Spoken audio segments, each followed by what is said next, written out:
Welcome to Silent Queen's Reckoning. I'm so glad you could join us today. Now let's dive right into the story. Chapter 1. The other woman poured red wine over Amelia Grant's white dress and waited for her to scream. Amelia did not.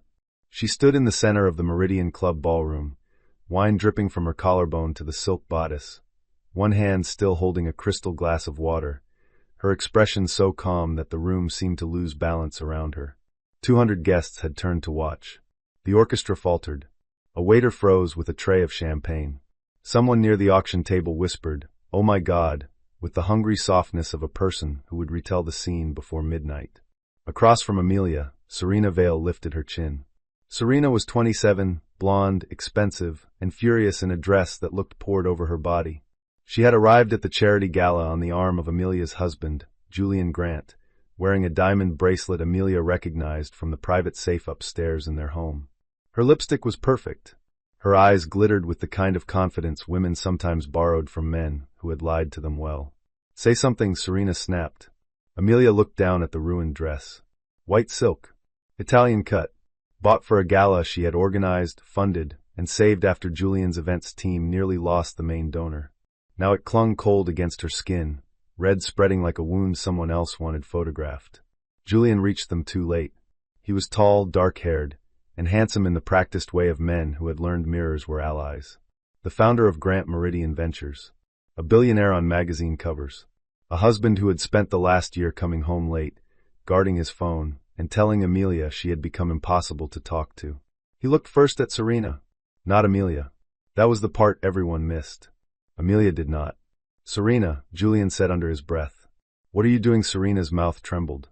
"She insulted me." Amelia had said only one sentence. "That bracelet belongs to the marital safe." Serena had responded with wine.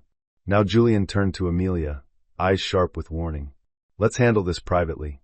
The ballroom held its breath. Amelia knew what the room expected. A slap. Tears. A bitter accusation. The wife and the mistress clawing at each other while the husband stood between them, tragic and important. She almost smiled. That was the scene Julian needed. For months, he had been building a story. Amelia was cold. Amelia was controlling. Amelia made him miserable. Serena understood him. Serena was warmth, youth, freedom, proof that Julian Grant could still inspire devotion instead of scrutiny. If Amelia screamed tonight, he would finally have an audience for his version. So she set down her glass. She removed the diamond earrings Julian had given her on their 5th anniversary and placed them beside the glass on the nearest cocktail table. Then she slipped off her wedding ring. Julian's face changed. "Amelia," he said. She placed the ring next to the earrings. Serena blinked, suddenly less certain. Amelia picked up her small silver clutch. The movement was neat, almost ordinary, as if she were leaving after a polite dinner rather than standing in front of a room with wine on her dress and her marriage lying on a table. Julian stepped closer. "Do not walk away." Amelia looked at him then. Her eyes were gray-green, steady, and colder than he remembered them. "I am not walking away from an argument," she said. "I am walking away from a pattern." Serena laughed too loudly. How dignified. Amelia turned to her. She did not raise her voice. "Keep the bracelet for now. You will need to explain it later." The laughter died from Serena's face. Julian reached for Amelia's arm. She moved before he touched her, just enough to make the failed gesture visible. "Do not," she said. The single word landed harder than a slap. Julian's hand dropped. Amelia walked toward the ballroom doors, wine trailing in dark drops across the polished floor. No one stopped her. People moved aside because money taught them instinct, and something about Amelia in that moment felt more dangerous than humiliation. At the entrance, she paused only once. Not to look back at Julian, not to look at Serena. She looked at the auction screen, where the name Grant Meridian Foundation glowed above the evening's pledged total. Most of that money was not Julian's. He had forgotten that. Amelia stepped into the elevator, pressed the lobby button, and opened her phone. She called her attorney first. "Daniel," she said, voice even. "Activate the separation protocol." Then she called the one person Julian feared more than any judge. "Mother," Amelia said when Victoria Ashbourne answered. "Julian made his affair public tonight." There was a short silence. Then Victoria said, "Did you throw the wine back?" "No." "Good. Silk washes poorly, but evidence travels well." Amelia looked at her reflection in the elevator doors. A woman in a ruined white dress stared back at her, calm enough to be mistaken for broken by anyone careless. I am done protecting his pride, she said. Victoria's voice softened. Then come home. Chapter 2. Amelia had not been born Amelia Grant. That was the first thing Julian's world always forgot. Before the marriage, before the charity boards, before she learned to stand beside her husband in photographs with one hand resting lightly on his arm, she was Amelia Ashbourne, only daughter of Victoria Ashbourne, founder of Ashbourne Strategic Holdings. The Ashbourne name did not appear often in lifestyle magazines because Victoria considered publicity a tax paid by insecure money. But in boardrooms, restructuring negotiations, distressed credit markets, and private infrastructure deals, Ashbourne meant one thing: patient control. Amelia grew up watching her mother buy companies from men who thought asking for help was shameful, but bankruptcy was someone else's fault. Victoria never raised her voice. She read footnotes. She remembered debts. She let men finish speeches, then asked one question that made the room realize the speech had been furniture. Power, Victoria once told Amelia, is not walking into a room and making everyone look. Power is leaving the room and making everyone recalculate. Amelia had loved that sentence at 20. At 36, walking out of the Meridian Club covered in wine, she finally understood it. Julian had met her when Grant Meridian Ventures was not yet an empire. It was 3 floors in a glass building, 2 successful exits, 1 reckless expansion plan, and a founder with impossible charm and quiet terror behind his eyes. Julian spoke like the future owed him rent. Investors loved him until they read the cash flow. Banks liked him until they saw the guarantees. Amelia liked him because, in private, he admitted fear. On their 3rd date, he told her, "Everyone thinks I know what I am doing." She had answered, "Do you?" He laughed then, not offended. Not always. That honesty made her stay. In the first 5 years, she was everywhere inside the company without a title large enough to make insecure men uncomfortable. She revised acquisition models. She introduced lenders. She negotiated covenant relief through Ashbourne channels Julian never understood. She handled his father's medical debt quietly when Julian was too ashamed to admit his family had less liquidity than their house suggested. She found the first institutional partner that let Grant Meridian become Grant Meridian Ventures. Julian called her his anchor. Then the anchor became weight. As the company grew, gratitude curdled into resentment. Julian started correcting her in meetings. He told her she made him look cautious. He joked at dinners that Amelia could turn a birthday party into due diligence. People laughed because rich men taught rooms how to treat their wives. Amelia laughed too, at first. Then Serena arrived. Serena Vale came in as a communications consultant after a crisis involving a failed wellness startup in Grant Meridian's portfolio. She had no serious crisis experience, but she had a talent for making Julian feel like the version of himself he marketed. She called him visionary. She said Amelia's risk memos were emotionally negative. She wore silk blouses to strategy sessions and asked questions with her head tilted so Julian could explain concepts he had learned from Amelia years earlier. Within months, Serena became head of brand influence. Within 6 months, she had a company apartment. Within 8, Julian stopped pretending late nights were about work. Amelia documented. At first, she told herself documentation was not preparation for divorce. It was habit. Lawyers saved records the way other people saved receipts. But the folder grew. Apartment lease, jewelry insurance, private jet manifests, deleted calendar entries, transfers from foundation accounts to vendors Serena used. A message from Julian to Serena that read, "Amelia will never make a scene. Her whole identity is control." That sentence stayed with Amelia. Not because it was wrong, because it was almost right. Control had been her identity for too long. Control over pain. Control over presentation. Control over a husband whose pride could turn a helpful sentence into an insult. Control over rooms that rewarded women for grace and punished them for naming the knife. The night of the gala, Serena gave her the gift of ending that performance in public. Amelia's driver was waiting outside the Meridian Club. His name was Thomas, and he had driven her for 7 years without once asking a personal question. When he saw the wine on her dress, his face tightened. Home, Mrs. Grant. Amelia looked back at the glowing entrance, where Julian's security team had begun managing the whispers. "No," she said. "Ashbourne House." Thomas opened the door. As the car pulled away, Amelia's phone began to ring. "Julian." She watched his name pulse on the screen until it stopped. Then Serena called. That almost made Amelia laugh. She declined both. A message from Julian appeared. "Do not do anything stupid. We need to talk." Then another. Serena was emotional. You provoked her. Then a third. If you embarrass me tonight, you embarrass yourself too. Amelia took screenshots and sent them to Daniel. Daniel replied, good.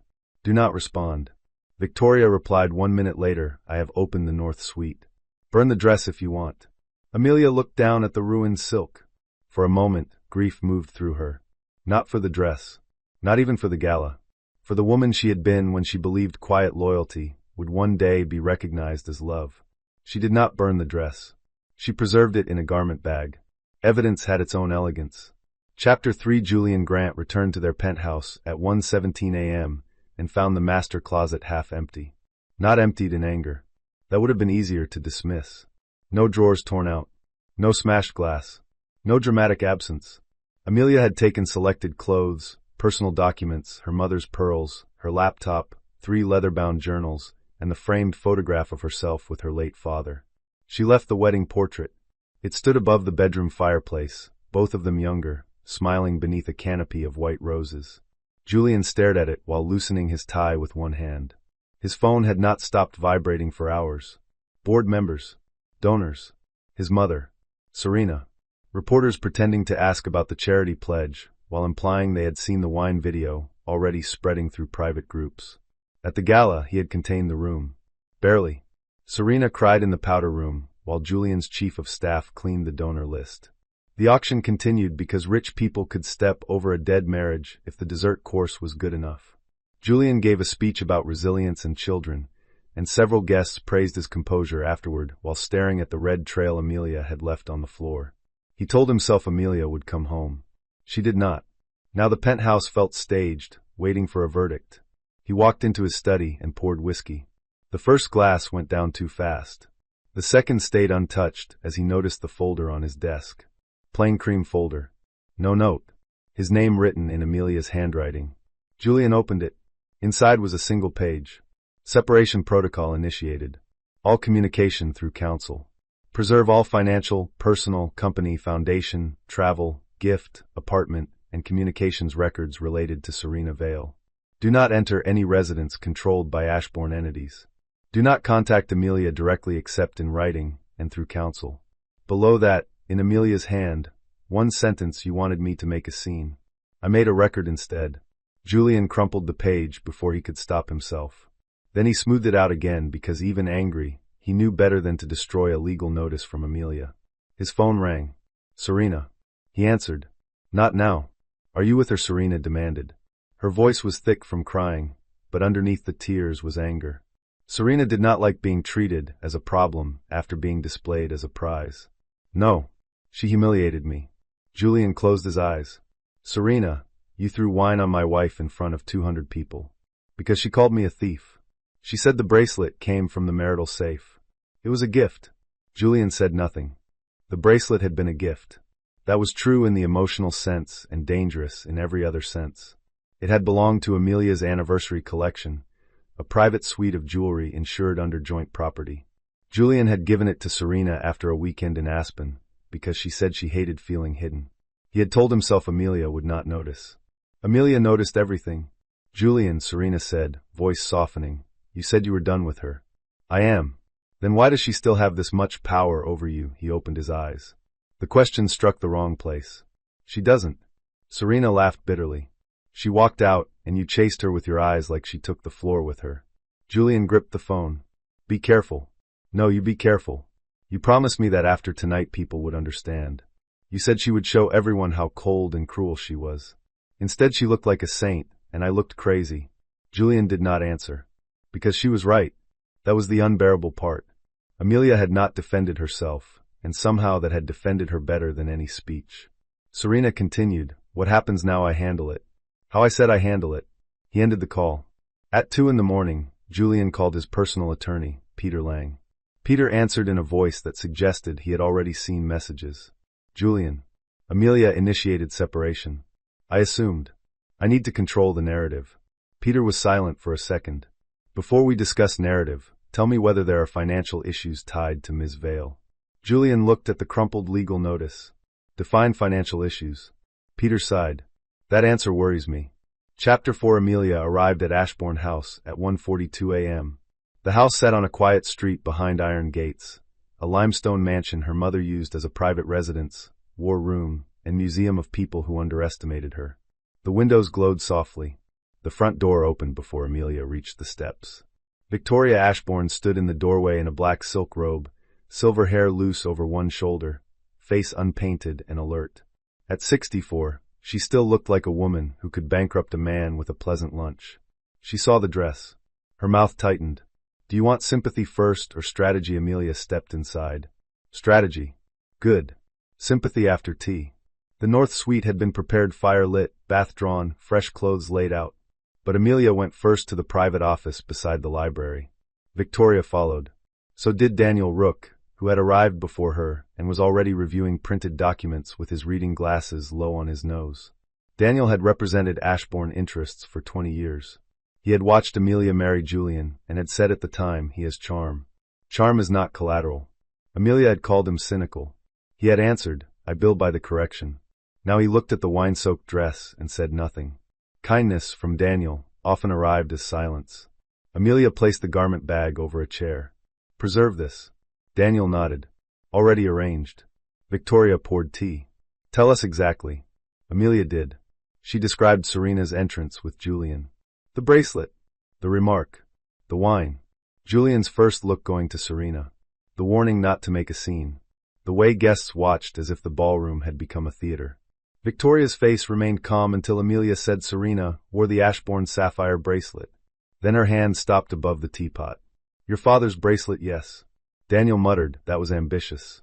The bracelet had belonged to Amelia's father, not as jewelry he wore, but as the first major gift he bought Victoria after closing a deal that saved Ashbourne from a hostile lender. He died when Amelia was 24, and Victoria later gave the bracelet to her daughter on her wedding day. Julian knew that. He had given it to Serena anyway. Victoria set down the teapot with care. "I want it back." "So do I." Daniel opened a folder. "We will seek immediate return of marital and separate property." The bracelet is separate. The earrings and ring were marital gifts, but leaving them publicly may help. Amelia sat. What has Julian exposed potentially more than he realizes? Daniel turned the first page. Serena's apartment lease is under a Grant Meridian subsidiary. "I know. Her compensation appears inflated." "I know.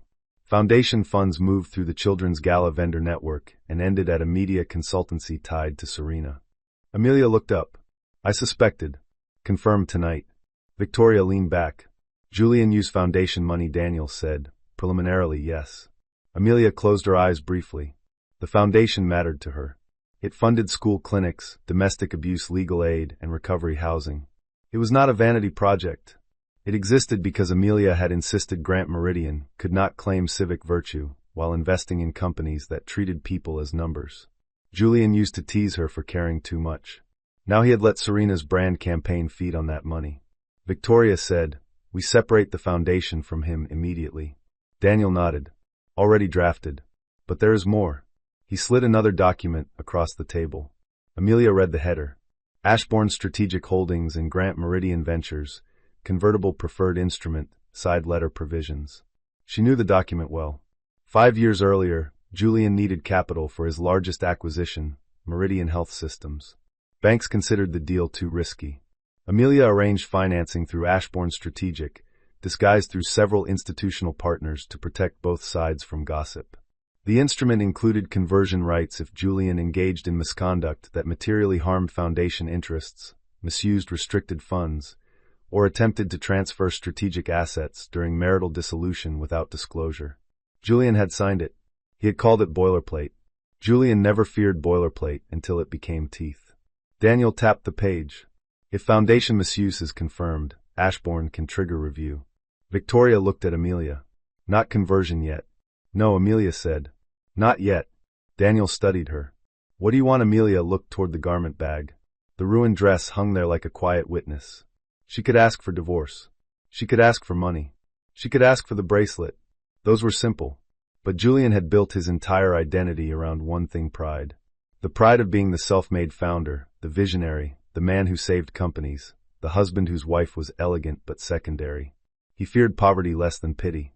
He feared legal loss less than public proof that Amelia had been the structure beneath him. She did not want to destroy him out of spite. She wanted him unable to keep using her silence as scaffolding. "I want the foundation protected," she said. "I want my separate property returned. I want Serena's benefits audited. I want the board informed before Julian can call me unstable. And I want every asset he thinks proves his independence traced back to the woman he told everyone was cold." Victoria smiled faintly. "There she is," her mother said. Not triumph. Recognition. Chapter 5. By morning, the wine video had reached every person Julian wanted to impress. It was only 12 seconds long. Serena throwing wine. Amelia standing still. Julian rushing over. Amelia removing her ring. No audio at first, then a second version appeared with sound. "Do not walk away," Julian said. "I am not walking away from an argument," Amelia replied. "I am walking away from a pattern." The internet, which adored short moral dramas more than facts, chose its heroine within an hour. Not because people knew Amelia, because they knew that tone. The calm voice of a woman who had already cried elsewhere, earlier, enough. Serena woke to 57 messages and 3 missed calls from her mother. Her name trended in private society groups before breakfast. Someone found her old modeling page. Someone else found the company apartment. Another person posted a photo from the gala where the sapphire bracelet shone on her wrist beside a caption, "Not the mistress wearing the wife's jewelry." Serena threw her phone onto the bed. The apartment around her suddenly looked less like proof of love and more like evidence. Floor-to-ceiling windows. Cream sofa. Fresh orchids. Designer luggage in the bedroom. A closet half filled with clothes purchased through a stylist Julian said the company needed for brand events. Her phone rang again. "Julian." She answered, voice shaking with rage. "Fix this. Good morning to you too. Do not talk to me like that. People are calling me a thief. Did you wear the bracelet? You gave it to me. That is not what I asked." Serena sat up. "Are you blaming me?" Julian's pause was brief but fatal. She heard it. "You are," she whispered. "I am saying we need discipline. Discipline. Last night you wanted her to react. You said once people saw how cold she was, they would understand us. Lower your voice." "No. I looked insane because she refused to play." Julian exhaled sharply. "You threw wine. Because she humiliated me. Because you lost control." Serena went silent. There it was. The shift from chosen woman to liability. Julian continued, softer now. "Listen. Stay out of sight for a few days. Do not post. Do not call anyone. Let me handle Amelia. Handle her how privately." Serena laughed, small and bitter. "You still think she will protect you? She will protect herself. Maybe those are not different anymore." He did not answer. When the call ended, Serena walked to the bathroom and looked at herself in the mirror. Without gala lighting, she looked tired. Younger. Less victorious. She touched her throat where no necklace sat, then her wrist where the bracelet had been. It lay on the dresser. Blue stones, diamond frame, old money weight. For the first time, she wondered why Julian had given her something so obviously meaningful to another woman. Not because he loved Serena more. Because he wanted Amelia to know. Serena had been chosen, yes. Chosen as a weapon. That realization did not make her innocent. It made her afraid. At noon, a courier arrived with a legal letter addressed to her personally. Demand for immediate return of separate property belonging to Amelia Ashbourne Grant. Preservation of communications and records. Notice of potential civil claims. Serena read the letter twice, then called Julian. He did not answer. Chapter 6. The emergency board meeting began at 4 in the afternoon. Julian entered with his usual confidence adjusted for crisis navy suit, open collar, no visible panic. He believed in room control. He believed in walking in slowly, letting people look, making silence feel like attention rather than suspicion. Today, the silence was not kind. The board of Grant Meridian Ventures sat around a long walnut table. 3 independent directors, 2 institutional representatives, the CFO, general counsel, and Amelia's empty chair at the far end. Julian noticed it immediately. Amelia had never been a formal officer, but she held a board observer seat tied to the Ashbourne financing instrument. Julian had always treated the chair as symbolic, a courtesy, a way to appease his wife and her discreet money. Now the empty chair looked less symbolic. It looked armed. Julian sat at the head of the table. "Let's begin." The independent chair, Helena Cross, did not smile. "We are waiting for Mrs. Grant. This is a company matter." "Yes," Helena said. "That is why we are waiting." Julian's jaw tightened. At 4:03, Amelia entered. The room changed. She wore a black tailored suit, her hair pulled back, no jewelry except her father's signet ring on her right hand. If anyone expected the wine-stained woman from the video, they were disappointed. She looked rested, precise, and far more dangerous than anger. Daniel Rook entered behind her. Julia Mercer, forensic accountant, followed with a laptop. Julian stood. Amelia. She did not look at him as a wife. She looked at him as a risk. Julian. She took the observer chair. Helena opened the meeting. We are here because of potential misconduct involving company resources, foundation funds, executive benefits, and reputational exposure. Julian leaned back. Let's be clear. This meeting exists because my wife and I had a private incident last night. Amelia's face did not change. Daniel said, the incident was public. The misconduct predates it. Julian turned to him. You do not run my board. Helena interrupted. No. I do. That landed. The CFO looked down at his papers. Helena continued, Mr. Grant, you will have time to respond. First, we need preliminary findings. Julia Mercer connected her laptop. The screen lit up. Serena Vale Benefits Summary. Julian felt heat rise in his neck. Julia spoke with the calm brutality of numbers. Over the past 14 months, Ms. Vale received compensation, housing, travel, vendor services, jewelry insurance, stylist fees, and consulting-related payments totaling approximately $19.4 million in direct and indirect benefits. One director whispered, 19. Julian said, Serena led major brand recovery work. Julia clicked to the next slide. Her original contract was for $300,000 annually. Scope expanded to include personal apartment expenses, luxury travel unrelated to documented business activity, private wardrobe services, and payments to a media consultancy owned by her former roommate. The room went still. Amelia looked at the screen, not Julian. That irritated him more than accusation. General counsel cleared his throat. Some of these may have legitimate explanations. Julia nodded. That is why we recommend preservation and independent review. Helena turned to Amelia. Mrs. Grant, you also raised foundation concerns. Amelia opened a folder. Her voice was even. The Grant Meridian Foundation's Children's Health Gala used several vendors connected to Ms. Vale's brand campaign. Preliminary review shows foundation payments routed through event production to social media placement, image consulting, and donor relations packages that do not appear to benefit the foundation. Julian said, that is speculative. Amelia looked at him then. The gala was for pediatric legal aid and school clinics. I know what the gala was for. Do you know one moved? Julian's eyes hardened. Careful, Amelia. She held his gaze. That warning works better in private. Helena's expression sharpened. Julian realized his mistake too late. Daniel placed a document before each director. Additionally, under the Ashbourne convertible preferred instrument and side letter, misuse of restricted foundation-adjacent funds may trigger enhanced review rights and potential conversion protections. The institutional representative, Mark Feld, sat straighter. Ashbourne can convert. Julian looked at him. In theory. Amelia corrected him. Under breach conditions. Mark turned a page. And who determines whether review begins? Daniel said. Ashbourne Strategic Holdings may initiate preliminary review unilaterally. Julian laughed once. This is absurd. Amelia is weaponizing marital conflict to interfere with company governance. Amelia said, You gave my father's bracelet to your affair partner. The room froze. Julian's face flushed.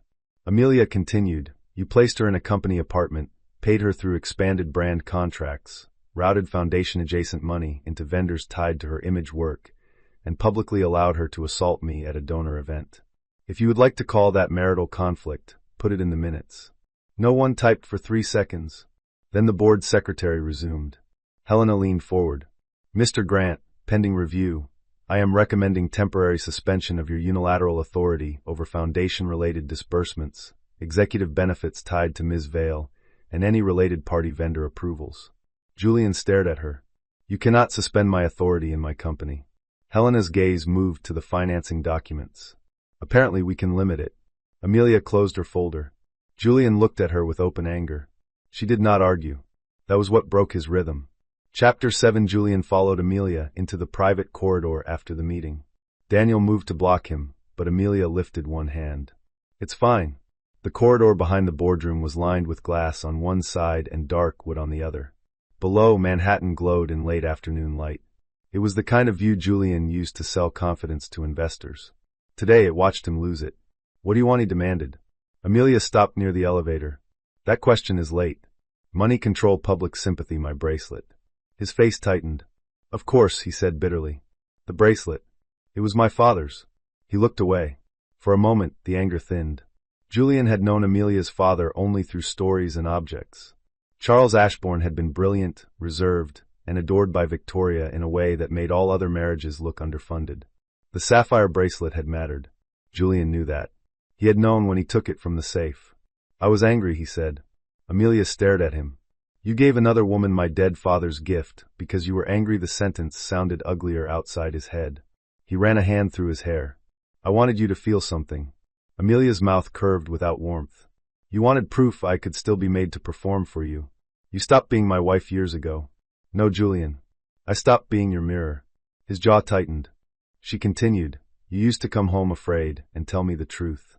Then you became successful enough to surround yourself with people who made fear sound like genius. I remained inconvenient because I remembered the difference. Serena believes in me. Serena believes the version of you that pays her rent. He stepped closer. Do not reduce her. Amelia looked at him quietly. You did that before I arrived. The words hit harder because they held no jealousy. Julian lowered his voice. She loves me. Perhaps. You don't believe that I believe she loves what you made her feel. Chosen. Elevated. Powerful. That is not nothing.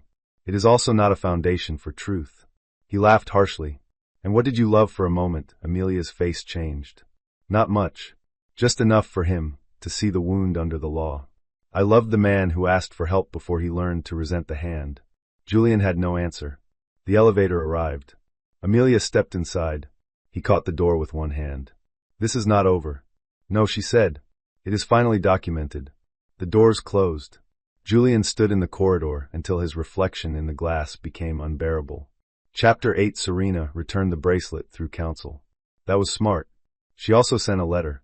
That was less smart.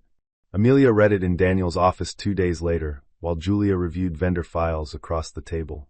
Mrs. Grant, I am returning the bracelet because I was unaware of its history. Julian told me it was a gift he was free to give. I regret that the gala became emotional, but I will not accept being portrayed as a thief. Your marriage was already over. Julian said you both understood that. I hope we can avoid further harm. Serena Vale. Amelia placed the letter down. Julia looked up. Thoughts she apologizes to her reputation. Common disease. Daniel opened the velvet case. The sapphire bracelet lay inside, cleaned and polished, innocent in the way objects could be after people used them badly. Amelia touched the edge of the case, but not the stones. She remembered her father fastening it around Victoria's wrist when Amelia was small. Victoria laughing. Charles saying, "Blue suits you when you are about to win." Later, on Amelia's wedding day, Victoria had clasped it around Amelia's wrist and said, "Take beauty, but keep your teeth." Amelia had smiled then, not understanding she would need both. "Have it inspected," she said. "Then put it in the Ashbourne vault." Daniel nodded. Julia turned her laptop. "We have a problem. Only one, a useful one." The screen showed payments from the Foundation Gala vendor network. Several routed through an entity called Lumen Reach. Lumen Reach was owned by Natalie Cross, Serena's former roommate. Its invoices described donor engagement strategy, social amplification, and post-event emotional positioning. Emotional positioning, Amelia repeated. Julia's eyes were dry. Apparently expensive feelings. How much? 3.8 million from Foundation-adjacent vendor pools, plus another 2 million from Grant Meridian brand accounts. Daniel leaned in. "Can we tie approvals?" Julia clicked once. Julian Grant. Serena Vale. 2 digital approvals. Amelia stared at the screen. 3.8 million meant legal aid clinics delayed. School health vans underfunded. Domestic abuse intake attorneys cut from the budget Serena had praised in speeches. The room grew very quiet. Daniel said, "Amelia." She closed the laptop gently. "Initiate foundation separation." Daniel's eyebrows lifted. "Public, yes. That escalates." "Good."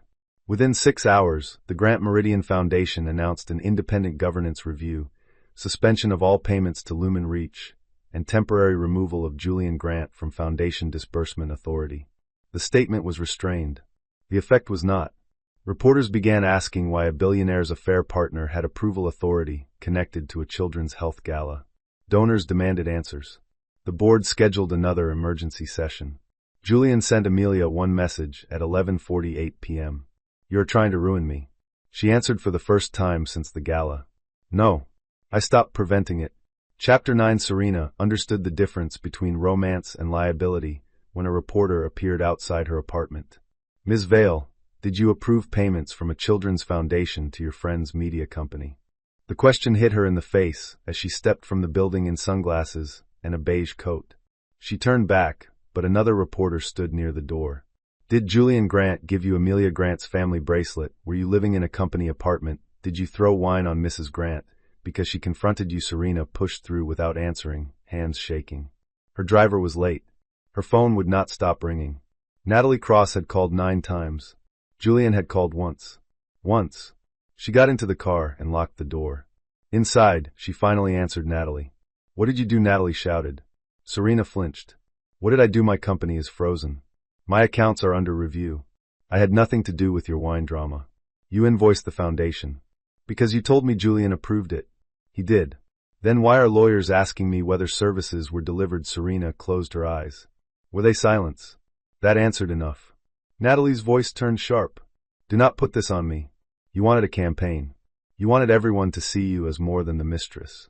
I created positioning. Emotional positioning. Do not mock the wording. You approved it." Serena ended the call. Her driver glanced at her in the mirror. "Where to, ma'am?" She almost said Julian's office. Then she remembered his single call. "My lawyer," she said.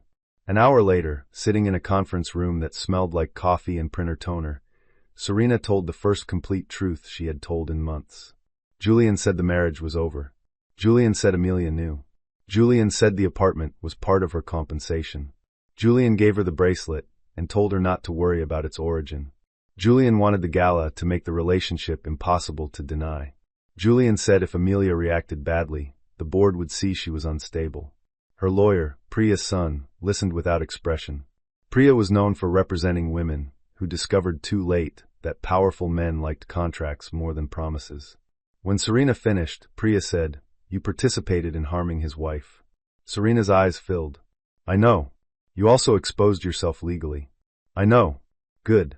Knowing is where useful begins." Serena looked down at her hands. "Am I going to prison? That depends on the documents, the money, and how quickly you stop lying for someone who is already deciding how much to blame you." Serena's throat tightened. "He loves me," she said, but it sounded like a question trying to hide in a statement. Priya did not soften.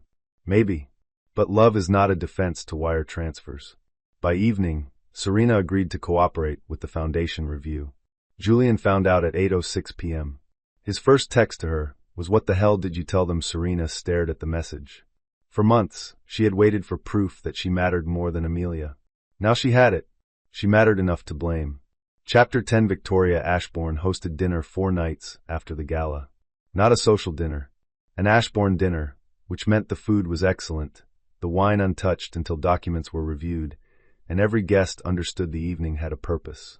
Amelia sat at the long dining table with Victoria, Daniel, Julia, Rowan Pierce from Ashbourne Strategic, and Helena Cross, who attended in her capacity as independent chair, and looked mildly amused by the fact that Victoria had placed her under a portrait of Amelia's father. Rowan Pierce was a quiet man with dark hair and the calm of someone who had never needed to speak first. He had structured the original Ashbourne investment into Grant Meridian and understood every lever Julian had ignored.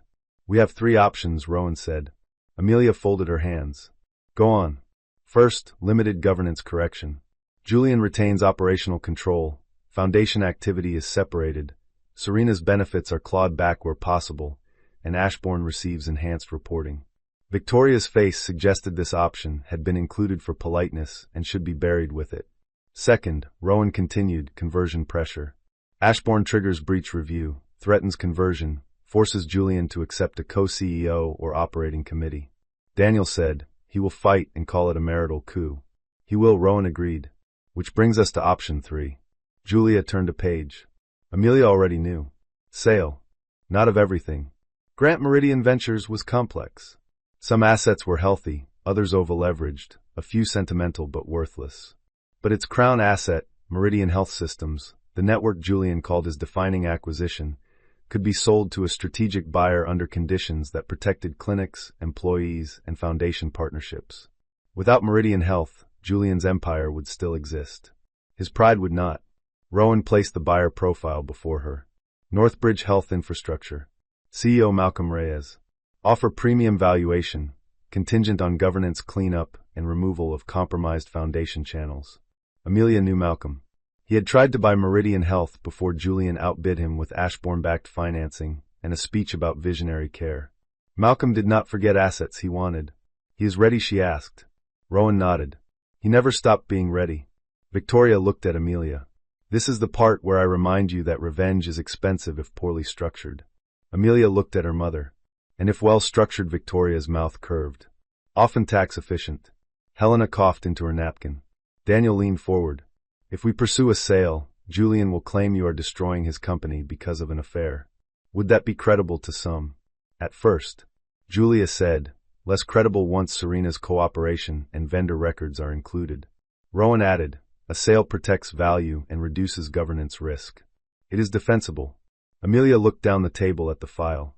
She remembered Julian after the Meridian Health acquisition closed, standing barefoot in their kitchen at 2 a.m, laughing because he was too relieved to sleep. He had lifted her off the floor and spun her until she shrieked. He had said, "We did it." We. At the time, he meant it. The memory hurt. Not enough to stop her. "Meridian Health matters," she said. "Patients, staff, clinics. If we sell, protections must be real." Rowan nodded. "Employment commitments, service obligations, foundation clinic funding, no closures for 3 years without review." And Julian Daniel answered, "He loses the asset that made him a healthcare visionary." Victoria's voice was quiet. "He loses the story." Amelia looked toward the window. The city outside was dark, all lit towers and hidden rooms. Somewhere, Julian was likely telling himself she would never go that far. He had always confused her restraint with fear of distance. "Prepare the sale path," she said. Chapter 11. Julian came to Ashbourne House the next morning without permission. That was his second public mistake. The first had been letting Serena throw wine. Security stopped him at the gate. He demanded Amelia. He demanded Victoria. He demanded entry into a house where he had once been a welcomed son-in-law and now stood like any other uninvited man in an expensive coat. Victoria watched the gate camera from her breakfast room. "He looks poorly rested," she observed. Amelia sipped tea. "He performs better with sleep." "Most tyrannies do." Julian called. Amelia let it ring. Then he texted, "I know you are inside. Stop hiding behind your mother." Victoria raised an eyebrow. "Charming." Amelia replied through Daniel. "All communication through counsel. Please leave private property." Julian did not leave. Instead, he shouted toward the camera. "Amelia, you want to punish me, punish me. Do not touch Meridian." Amelia went very still. Victoria turned from the monitor. "How does he know someone leaked?" Daniel arrived within 30 minutes, already on the phone. By noon, they knew the source. A junior banker from Halden Reed had bragged to a friend that Ashbourne was exploring a sale of Meridian Health. The friend worked in Julian's investor relations circle. Pride traveled faster than confidentiality when fed wine and fear. Julian left the gate after reporters began gathering. But the leak changed the schedule. By 2 p.m., Grant Meridian's share price wobbled. By 3, employees were panicking. By 4, Julian called an all-hands video meeting. Amelia watched from Daniel's office. Julian appeared on screen looking composed, with the Grant Meridian logo behind him. "You may hear rumors," he began, voice steady, "that outside parties are attempting to force the sale of Meridian Health Systems. Let me be clear. Grant Meridian will not be dismantled because of personal disputes or opportunistic financing pressure." Amelia heard the phrase personal disputes and felt something inside her cool. Julian continued, "This company was built by vision, courage, and loyalty. I will not allow anyone, including those who once stood beside us, to undermine that." Those who once stood beside us. Amelia almost admired the wording. He had turned her into a former ally in one sentence. Not wife. Not co-builder. Not financing source. Someone who stood beside the real work. Then a message appeared from Serena. "He is lying. He told me you never built anything. I believed him. I am sorry." Amelia read it once. She did not answer. On the all-hands screen, an employee asked through chat whether foundation funds had been misused. Julian's jaw tightened. "An independent review is ongoing. I will not dignify rumors with speculation." Another employee asked whether Serena Vale still worked for the company. Julian said, "Ms. Vale is on leave." Another asked why Amelia Grant was no longer listed on foundation governance materials. Julian paused. Too long. Then the chat filled with questions. Amelia closed the laptop. Enough, she said. Within the hour, Ashbourne Strategic released a statement. Ashbourne Strategic Holdings confirms that it has initiated contractual review under its financing agreement with Grant Meridian Ventures. This review concerns documented governance, foundation, and related party benefit issues. Any strategic transaction will be evaluated based on employee protection, patient continuity, and fiduciary value, not personal narrative. No mention of Julian's affair. No mention of Serena's wine. No mention of Amelia's dress. That made it worse for him. It made the matter look like business. Because now it was. Chapter 12. Julian's pride did not break all at once. It cracked in meetings. First, Halden Reed withdrew from representing him personally, citing conflicts related to the leaked sale exploration. Then 2 independent directors requested additional protections against retaliation. Then the Foundation review confirmed that Lumen Reach had billed for services not fully delivered, and that Serena had approved several inflated packages while reporting directly to Julian. Then Serena gave a sworn interview. She did not become noble in it. She became useful. She admitted Julian told her Amelia's influence was mostly decorative now. She admitted he encouraged the gala confrontation by saying public pressure would force Amelia into a settlement. She admitted she wore the bracelet knowing it came from his private safe, though she claimed she did not know it belonged to Amelia's father. She admitted Lumen Reach was introduced by her and approved by Julian. When Peter Lang summarized the interview for Julian, Julian sat very still. She said that he asked. Peter removed his glasses. Yes. All of it, yes. Julian looked toward the window of his office. The city had never looked less impressed by him. She's trying to save herself. Correct. After everything I did for her. Peter's expression was careful. Julian, that sentence will not help you anywhere formal. Julian turned. Do not manage me. Someone should.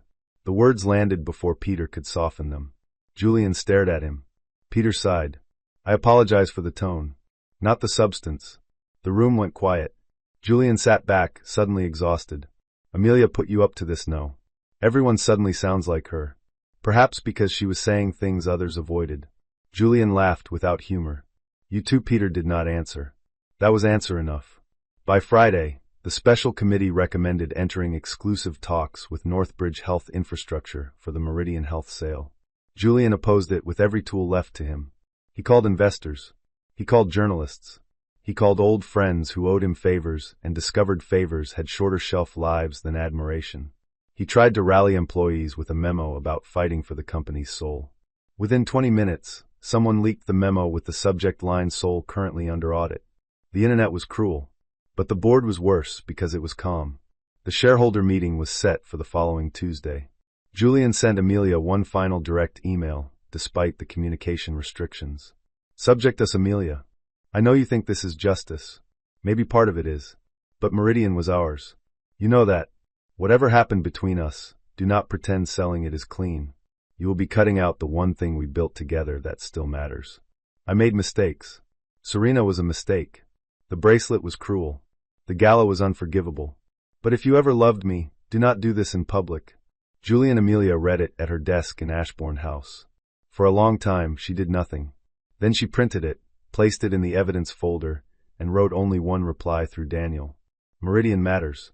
That is why it needs protection from you. Chapter 13. The shareholder meeting took place in the Grant Meridian Auditorium, a room Julian had designed to feel like a future already won. Curved screens, pale wood, soft lighting, rows of seats facing a stage where he had launched funds, announced acquisitions, and told employees they were changing industries. On Tuesday morning, the same room held shareholders, employees, reporters, lawyers, board members, and the quiet tension of a kingdom measuring its king for removal. Julian arrived first. He wore black. Not mourning exactly. Combat, perhaps. His hair was perfect, his face composed, his eyes hollow at the edges. Serena did not attend. Amelia did. She entered with Victoria, Daniel, Julia, and Rowan. She wore a deep blue suit that made several reporters whisper, because everyone remembered the white dress. Her father's sapphire bracelet was not on her wrist. That absence said more than wearing it would have. Julian watched her take a seat in the front row. For a moment, the auditorium disappeared and he saw her in their first office, sitting cross-legged on the floor at midnight, eating takeout from a carton while correcting his pitch deck. Her hair had been shorter then. She wore cheap flats and laughed when he said one day they would own a building like this. He had said we. He remembered. The meeting began. Helena Cross presented the review summary. Foundation governance failure. Related party benefits. Reputational harm. Strategic risk. Sale proposal from Northbridge Health Infrastructure. Employee protections. Patient service commitments. Shareholder premium. The words were dry, but the room understood the drama underneath. Julian requested time to speak. He walked onto the stage to applause from some employees and silence from others. Meridian Health Systems is not just an asset, he began. It is proof that Grant Meridian can build, not merely buy. It is proof that vision still matters in a market addicted to fear. Amelia listened. He was good. He had always been good. That was part of the tragedy. Julian could make ambition sound like public service, risk sound like courage, and pride sound like destiny. Recent events, he continued, have been painful. I accept responsibility for personal failures. But I ask you not to let personal pain become corporate destruction. Do not let a marriage collapse decide the fate of a company. There it was. The final version of the story. Amelia stood. The room turned. Julian stopped speaking. Helena said, Mrs. Grant. Amelia walked to the second microphone below the stage. She did not climb onto the stage. She did not need to. Julian is right that Meridian Health is not just an asset, she said. It is clinics, staff, patients, school programs, mobile health units, legal aid partnerships, and families who do not care about our marriage. The room quieted completely. That is why this decision cannot be about our marriage. If it were about my feelings, I would have walked away after the wine and let the consequences find him slowly. Julian's face tightened. Amelia continued, instead, we reviewed records. Company apartments. Executive benefits. Foundation payments. Vendor approvals. Restricted funding agreements. The facts are not emotional because they are inconvenient. She turned toward the shareholder rows. Meridian Health was built with capital Julian did not obtain alone, models he did not write alone, and credibility he did not carry alone. For years, I allowed people to call that support grace. Then I watched that grace become erasure. No one moved.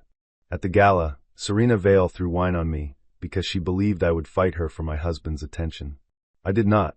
I walked away because the argument was never with her.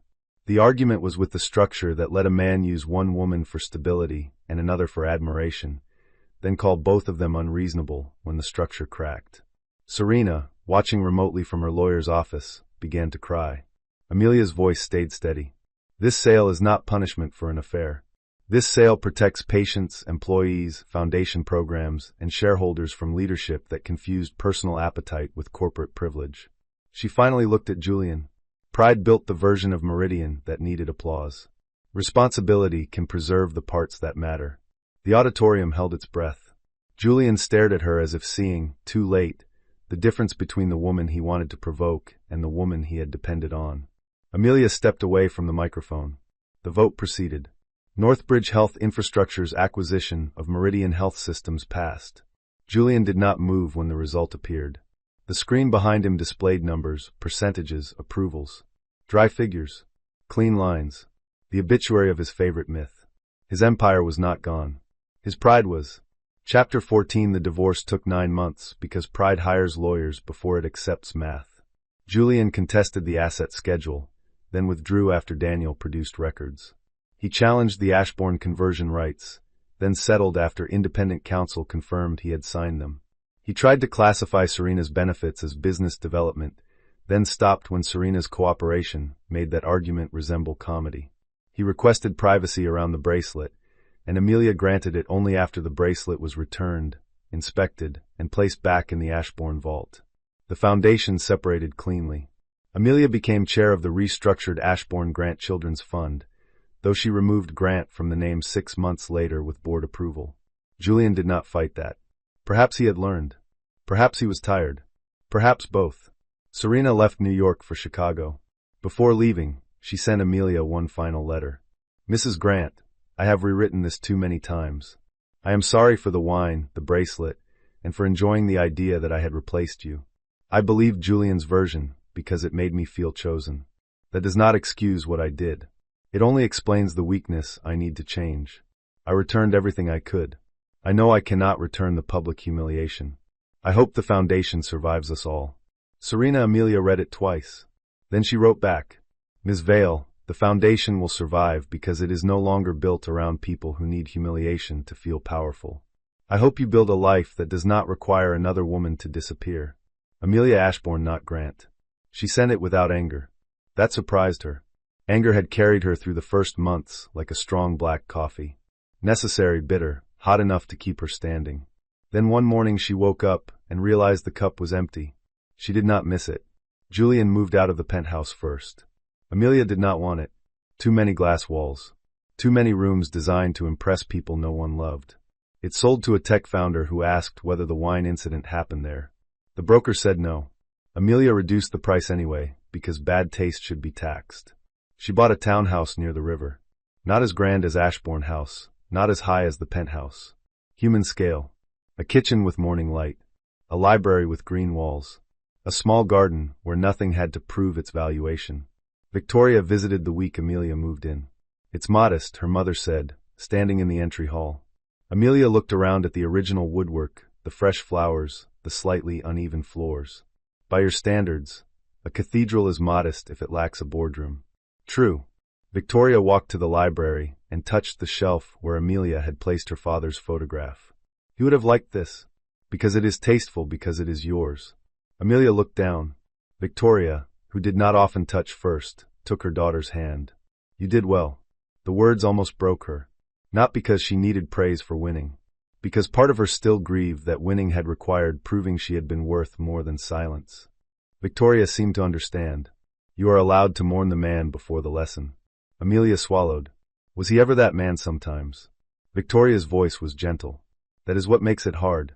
Chapter 15. Julian asked to meet 1 year after the gala. Amelia almost refused. Then she saw the location, a public bench outside the first school clinic funded by the restructured foundation. Not a restaurant. Not his office. Not any room where charm had furniture. She agreed to 20 minutes. He was already there when she arrived, standing near the clinic entrance in a dark coat. He looked older. Still handsome, but less polished, as if life had finally required him to wear his own weather. The confidence was not gone, but it no longer entered the room before him. Amelia, he said. Julian. They sat on the bench. Children streamed out of the school across the street, backpacks bouncing, voices bright in the cold air. For a while neither spoke. Then Julian said, Meridian is doing well. Yes. Northbridge kept the clinics. That was part of the agreement. I know. He smiled faintly. You write durable agreements. I learned from expensive disappointments. He accepted that with a small nod. The silence returned. Finally Julian said, I am not here to ask for anything. Good. I wanted to tell you I entered an executive ethics program. Amelia turned slightly. Voluntarily mostly. That's the most honest version. He laughed softly. I thought you would say that. His hands rested between his knees. No watch flashy enough for cameras. No performance cufflinks. Just hands that had signed too much without reading. They made us write a failure map, he said. Not the public failure. The private choices that led there. Useful. Painful. Often related. He looked across the street. I wrote your name too many times. Amelia said nothing. Not blaming you, he added quickly. The opposite. I wrote the times I used you. The times I let you fix things and then resented you for knowing they were broken. The times I called you cold because gratitude made me feel smaller. Amelia watched a little girl in a red hat skip over a puddle. Julian continued, I gave Serena the bracelet because I wanted to hurt you in a way only you would fully understand. I have tried to make that sentence sound less ugly. It won't. No, Amelia said. It won't. He nodded. I am sorry. The apology landed quietly. Not enough. But real. Thank you, she said. He looked at her. Do you forgive me? There it was. The question every guilty person eventually found when they realized apology did not automatically unlock the door. Amelia thought about lying. It would have been kinder in the short term, but she had spent too many years making kindness out of things that cost her truth. Some days, she said. Other days I do not think about you long enough to decide. Julian looked down, absorbing it. That's fair. It is free, she said. Fair took longer. For the first time, his smile held no defense. I deserve that too. They sat until the school doors closed and the sidewalk emptied. Before leaving, Julian asked, Are you happy? Amelia considered. Not triumphant every day. Not healed in a straight line. Not untouched by memory. But happy there were mornings in her townhouse when light entered the kitchen and no one needed her calm to survive their ego. There were board meetings where her name stood alone. There were foundation visits where children received care because money had been pulled away from vanity and returned to use.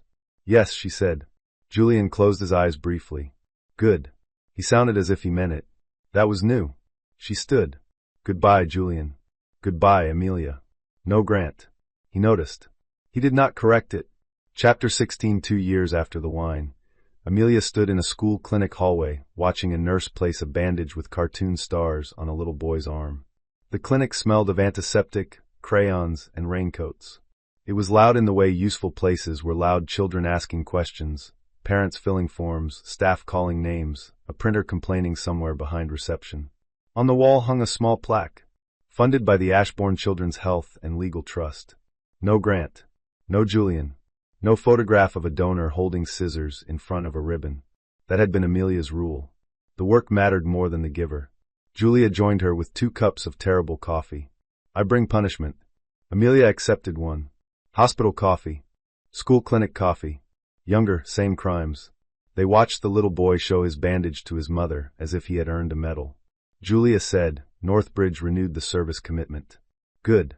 Serena's repayment agreement finalized. Good. Julian's new fund is small but not fraudulent so far. Amelia glanced at her. Julia lifted one shoulder. I monitor for entertainment. Amelia smiled. Through the clinic windows, rain streaked the glass. The world outside was gray. Inside, everything moved. That was the thing Amelia had learned about Aftermath. It was not empty. It was full of logistics. Lawyers, movers, account transfers, governance documents, awkward conversations, insomnia, new keys, old photographs, small decisions that did not feel heroic until months later when a woman realized she had built a life from them. At noon, she spoke to the clinic staff in the community room. She had not planned a speech, but the director asked, and Amelia had become better at saying yes to rooms where her voice could be useful. 2 years ago, she began. I walked out of a ballroom in a ruined dress. The room quieted. Most of them knew the story. The video still surfaced occasionally, usually captioned with dramatic music and too many exclamation marks. Amelia hated the edits but appreciated that strangers seemed to understand the refusal inside her silence. People often ask why I did not argue, she said. Why I did not shout back. Why I did not fight the woman who threw the wine. She looked around at nurses, counselors, intake attorneys, administrators, people doing practical work in an impractical world. The answer is simple. She was not the source of my erasure. She was only the person holding the glass. No one moved. I had spent years confusing restraint with love. I thought if I stayed calm enough, useful enough, elegant enough, the truth of what I contributed would eventually be seen. But dignity is not a receipt you hand someone after they finish spending you. Julia's eyes softened. Amelia continued, sometimes the most powerful thing a woman can do is not win the argument offered to her. Sometimes it is walking away from the stage someone built for her humiliation and asking who paid for the lights. A few people laughed quietly. That is what this trust does. It asks who paid, who approved, who benefits, who is being silenced, and who has been told that being calm means accepting less than truth. We cannot stop every betrayal. We can make sure fewer people have to survive one without records, counsel, and somewhere safe to go. The applause was warm, not glamorous. Better. Afterward, a young intake attorney approached her. Mrs. Ashbourne, she said, then corrected herself. Ms. Ashbourne. Sorry. Amelia smiled. Either is fine, but Ms. is accurate. I just wanted to say the gala video helped my sister leave her husband. Not because of the scandal. Because she said she saw you walk away and realized she did not have to finish every argument he started. For a moment, Amelia could not speak. Then she said, I hope she is safe. She is now. That stayed with Amelia all day. Not the sale. Not the headlines. Not Julian's apology. One woman, somewhere, leaving an argument unfinished and herself intact. Chapter 17. That evening, Amelia returned to her townhouse and opened the Ashbourne vault box she kept in the library cabinet. Inside was the sapphire bracelet. It had been cleaned, repaired, and reset where one clasp had loosened. Under the lamp, the stones glowed deep blue, almost midnight. For 2 years, Amelia had not worn it. She had told herself she was waiting for the right occasion, but that was not true. She had been waiting for the bracelet to stop feeling like evidence. Tonight, she fastened it around her own wrist. Not for a man. Not for a gala. Not for revenge. For the woman in the mirror who had survived being publicly stained and privately erased, then learned that walking away was not surrender if you walked toward yourself. The doorbell rang. Victoria entered 5 minutes later carrying a paper bag from Amelia's favorite bakery and wearing a coat that cost more than some cars. She saw the bracelet immediately. Her expression changed. "Blue suits you," Victoria said. Amelia smiled. "When I am about to win, no." Victoria stepped closer, touching the bracelet lightly. "When you remember, you already did." They ate pastries in the kitchen because neither woman wanted formal dinner. Rain tapped against the windows. The townhouse felt warm, ordinary, and fully Amelia's. Victoria asked, "Do you ever wish you had thrown the wine back?" Amelia considered. "For about 30 seconds every few months. Healthy. Then I remember the dry cleaning complications." Victoria laughed, a rare full laugh that made Amelia think of childhood mornings before grief had taught both of them harder languages. Later, after her mother left, Amelia stood alone in the library. On the wall hung 2 framed photographs. One of her father and Victoria at a port opening decades earlier, both young, both smiling like they had just won an argument no one else understood. The other was newer Amelia at the school clinic ribbon opening, not cutting a ribbon, but kneeling beside a child showing her a bandage. No wedding portrait. No ballroom. No wine. She did not need to erase the past. She only needed to stop letting it choose the room's best wall. Her phone buzzed. A message from Julia. "The clinic director says one of the kids named the waiting room plan Amelia." Amelia replied, "Poor plant. Give it governance rights." Julia sent back a laughing face, which Amelia tolerated because friendship deserved occasional informality. She set the phone down and looked at the rain beyond the window. 2 years earlier, Serena had waited for Amelia to scream. Julian had waited for Amelia to prove his story. The room had waited for the wife and mistress to turn pain into entertainment. Instead, Amelia walked away. At the time, people thought she left the battlefield. They did not understand she had simply refused the wrong one. The real battlefield was never Serena's glass or Julian's charm. It was the quiet place where a woman decides whether humiliation will make her smaller or sharper, whether betrayal will teach her to beg for recognition or withdraw the labor that made someone else's pride possible. Amelia touched the sapphire bracelet once. Julian had wanted to destroy her composure. He had destroyed his own myth. And Amelia, finally, did not have to hold it up. Chapter 18. The final foundation hearing took place in a room that had no chandeliers. Amelia considered that progress. The conference center belonged to a neutral law firm, all pale walls, filtered water, gray carpet, and the quiet ugliness of expensive seriousness. Around the table sat independent trustees, outside counsel, auditors, 2 representatives from donor families, Daniel, Julia, Serena with her attorney, and Julian with Peter Lang. No cameras. No champagne. No orchestra to stop when someone behaved badly. Only records. Julian arrived last. He paused when he saw Serena sitting across from Amelia instead of beside him. The old version of him would have smiled, crossed the room, and made everyone wait while he reclaimed the center. Today he simply took his seat. He looked tired. Amelia noticed and refused to reward herself for noticing. The lead investigator, a former federal prosecutor named Iris Bell, opened the hearing.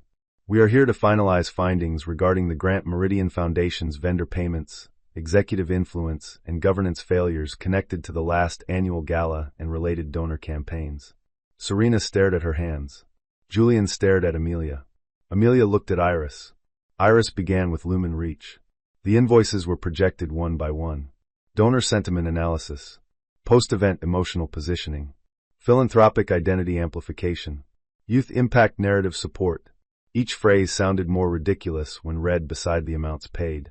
Julia presented the actual deliverables. 3 slide decks. 1 private donor email sequence copied from an earlier campaign.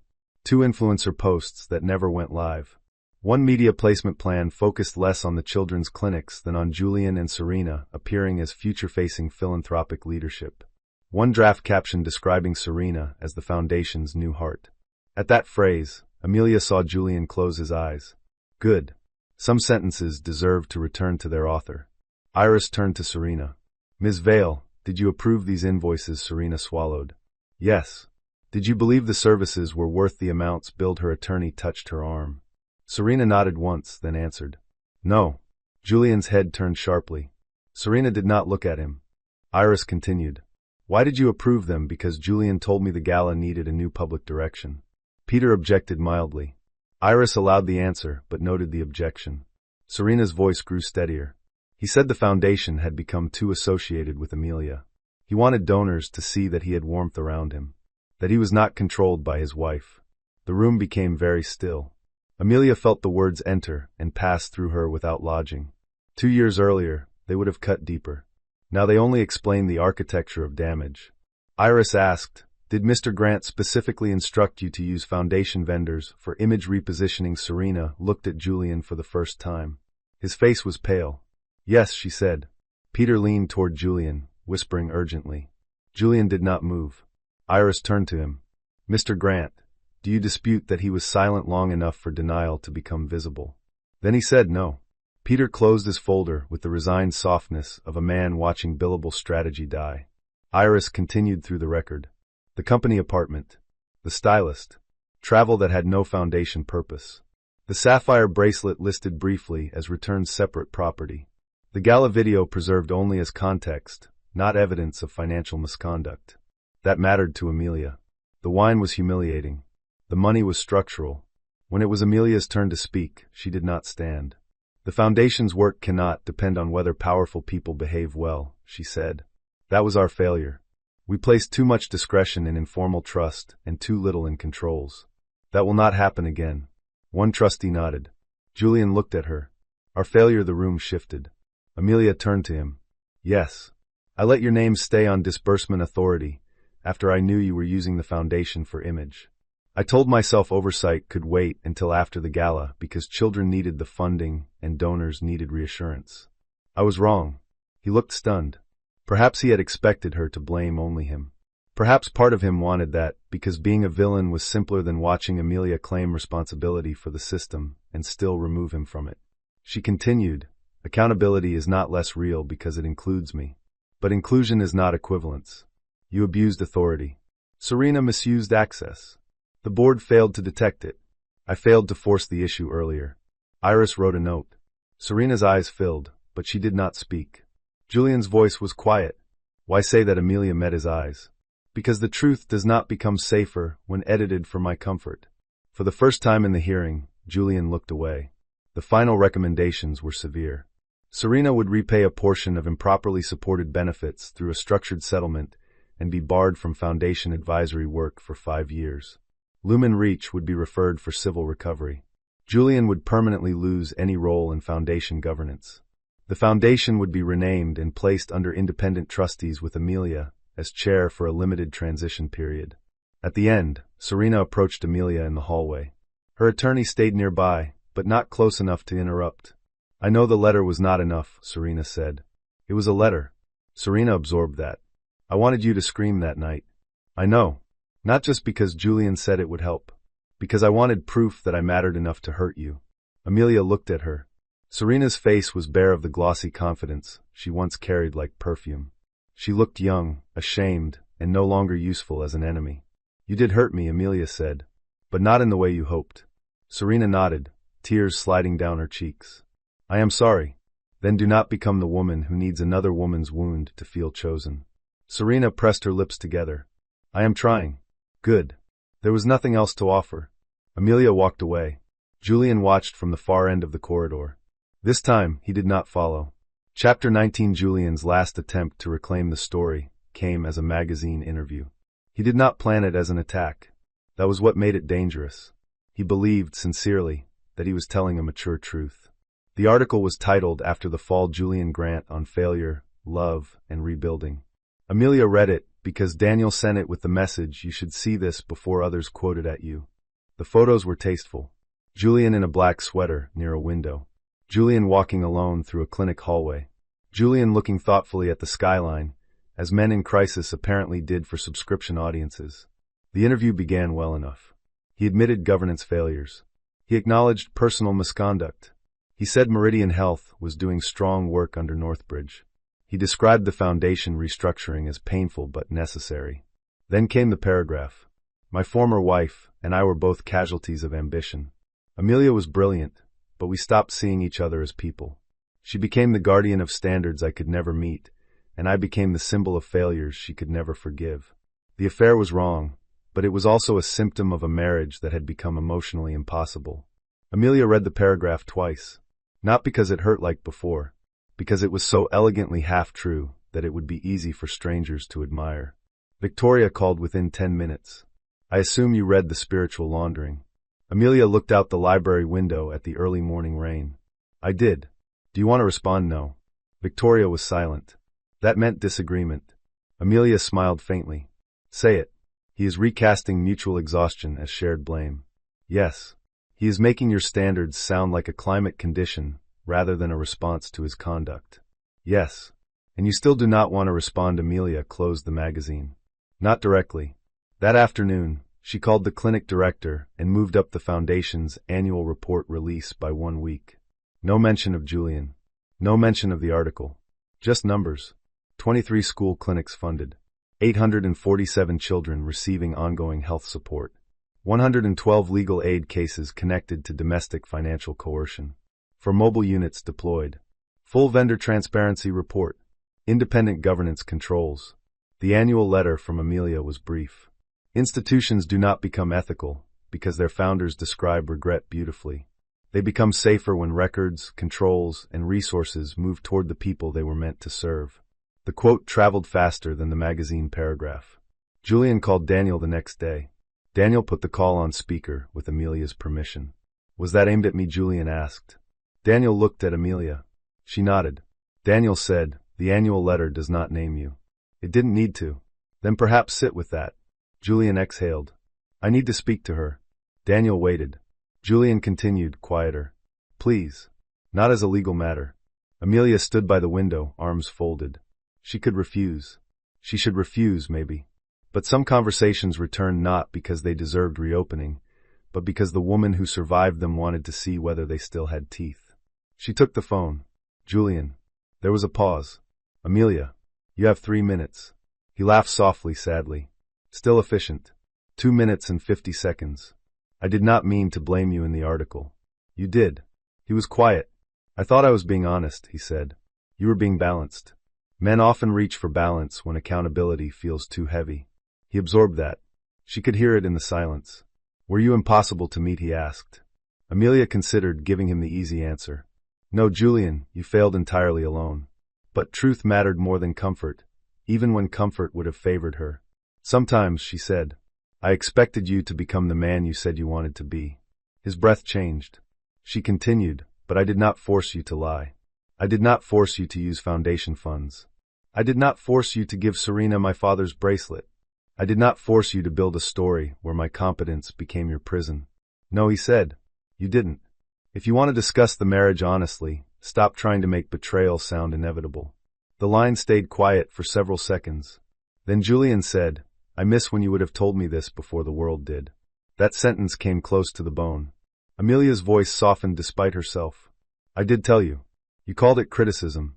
He did not answer. Your time is up, she said. Amelia. Goodbye, Julian. She returned the phone to Daniel. Her hands shook for less than a minute afterward. Then she opened the clinic expansion budget and went back to work. That, she had learned, was healing too. Chapter 20. The invitation to speak at the Women's Legal Finance Forum arrived in autumn. Amelia almost declined because the title of the panel irritated her. Grace Under Fire Lessons from Public Betrayal. Victoria read it and said, that sounds like a perfume campaign for widows. Amelia laughed for the first time all morning. The organizers changed the title after Amelia suggested one-line records, boundaries, and the cost of silence. She accepted. The forum took place in Boston, in a lecture hall filled with attorneys, founders, financial advisors, nonprofit directors, and women whose faces told Amelia they had not come for abstract lessons. They came because money and love often collided in private rooms, and too many women were taught to leave those rooms with no paperwork. Amelia stood at the lectern wearing a dark plum suit and the sapphire bracelet. She saw the bracelet catch the light as she placed her notes down. Then she closed the folder. I was asked to speak about Grace Under Fire, she began. I asked to change the title because grace is often what people praise when a woman makes her pain convenient for everyone else. The room quieted. 2 years ago, Another woman threw wine on me at a gala. That is the part people remember, because it was visible. It fit into 12 seconds. It had a white dress, red wine, a husband, an affair partner, and a room full of witnesses. She looked across the audience. But most betrayals do not begin where the cameras start. They begin in unreviewed accounts, informal permissions, jokes that diminish one partner's work, private assets treated as marital favors, professional contributions renamed support, and silence rewarded until it becomes expected. Several women began taking notes. Amelia continued, I did not argue that night because the argument offered to me was too small. Wife against mistress. Woman against woman. Emotion against emotion. That frame protected the only person who needed scrutiny. She paused. So I left and followed the money. A ripple moved through the hall. Not laughter exactly. Recognition. I learned that the question is rarely, why did he choose her? The better questions are, what did he spend, what did he hide, who approved it, what story did he need you to perform? So his conduct looked reasonable. What documents did you never ask to see, because asking felt unromantic? She saw a woman in the third row wipe under one eye. This is not cynicism, Amelia said. It is care.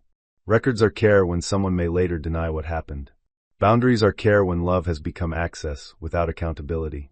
Walking away is care when staying would train everyone in the room to treat your humiliation as entertainment. The hall stayed silent. I used to think dignity meant not letting them see the wound. Now I think dignity means refusing to let the wound become a script someone else directs. The applause came before she finished. Amelia waited until it quieted. If you remember one thing from my story, let it be this. Do not finish every argument that is handed to you. Some arguments are traps. Some stages are built so your pain can prove another person's lie. You are allowed to walk away from the wrong room and enter the one where the records are kept. When she stepped down, women surrounded her. Not with gossip, with stories. A founder whose husband had moved company shares into his brother's name. A surgeon whose fiancé called her controlling when she asked to see mortgage documents. A nonprofit director whose board chair treated her unpaid labor as devotion. Amelia listened as long as she could. Later in the hotel room, she removed the sapphire bracelet and placed it on the nightstand. It no longer felt like evidence. It felt like inheritance again. She called Victoria. How was it? Her mother asked. Useful. That is your favorite compliment. It is a good one. Victoria's voice softened. Your father would have been insufferably proud. Amelia smiled. He was often insufferable. Only when correct. So always according to him. After the call, Amelia stood at the hotel window overlooking Boston Harbor. The water moved black and silver beneath the city lights. She thought of the woman in the third row wiping her tears. Walking away had felt lonely that night. It was less lonely now that she understood how many women had been waiting for permission not to fight the wrong battle. Chapter 21. The last time Amelia saw Serena was not planned. It happened 18 months after the foundation hearing, in a bookstore near Union Square on a rainy Sunday afternoon. Amelia was browsing a shelf on nonprofit governance when she heard a familiar voice asking for a book on communications ethics. She looked over. Serena stood near the information desk in jeans, a black coat, and no visible jewelry. Her blonde hair was shorter now, tucked behind one ear. She looked older in the way accountability aged some people and steadied others. Their eyes met. For a second, both women were back in the ballroom. Red wine. White dress. Julian between them, and not between them enough. Then Serena approached slowly. Amelia. Serena. Serena gave a small, nervous smile. Communications ethics. I know. The universe enjoys jokes. Amelia did not smile, but her face softened. Sometimes it overperforms. Serena looked down at the book in her hand. I am consulting for a small nonprofit now. Real work. Very unglamorous. Lots of newsletters no one opens. That sounds healthier. It is. They stood beside a table of new releases while rain streaked the front windows. Serena said, I heard your forum speech online. Did you? Yes. The line about the wrong argument. She swallowed. I was the wrong argument. Amelia looked at her carefully. You were part of it, she said. Serena nodded. That is fair. Do you still speak to Julian? No. Good. Serena's mouth curved faintly. Priya says that too. Priya is sensible. Terrifying. Also useful. For the first time, they both almost laughed. Then Serena's eyes grew serious. I am not asking for forgiveness. I just wanted to say something without a lawyer translating it. I was cruel because I was insecure. I let Julian tell me your dignity was coldness because it made my neediness look like love. I am ashamed of that. Amelia listened. The apology did not erase anything. It did not restore the gala. It did not turn Serena into a friend. But it was different from the first letter. Less concerned with Serena being seen as good. More concerned with naming what had been bad. Thank you, Amelia said. Serena seemed surprised. That's all. That is not nothing. Serena nodded, eyes bright. No, it isn't. The clerk returned with the book Serena had requested. Serena took it, then hesitated. You look well, she said. Amelia thought about the phrase. People often said it when they meant, you survived in a way that lets us stop feeling awkward. From Serena, it sounded more tentative. I am, Amelia said. I am glad. Amelia believed her. That surprised her too. They parted without drama. Serena left first, opening an umbrella against the rain.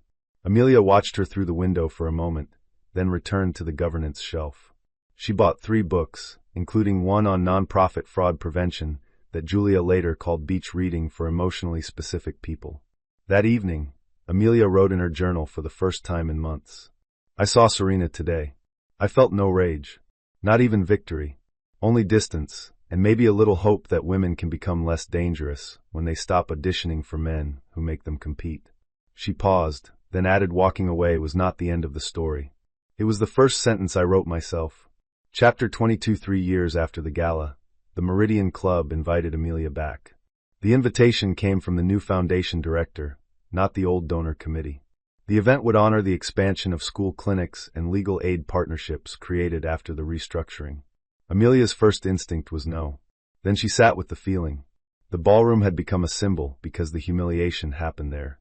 But rooms did not own pain forever unless people kept paying rent. She accepted.